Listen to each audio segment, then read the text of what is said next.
第1129章测试。少女似乎年龄并不大，也就18、19岁的模样，娇躯玲珑，一张秀美的脸颊显得格外的苍白，看上隐隐有种病态模样。当然，吸引萧炎目光可并未是少女的容貌，而是其胸前的那枚圆形徽章。这枚徽章在来到圣丹城时，他便是从那神秘的雪白车銮上见过，因此他明白这徽章正是那丹域5大家族之一的丹家族徽。你没事吧？少女从地上撑起身来，怯怯地看了萧炎一眼，低声道。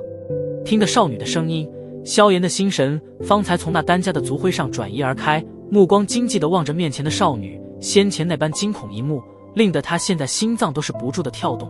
在刚才，他分明地感觉到这少女身体之内爆发出了一种极为诡异的吸力，而在这种吸力之下，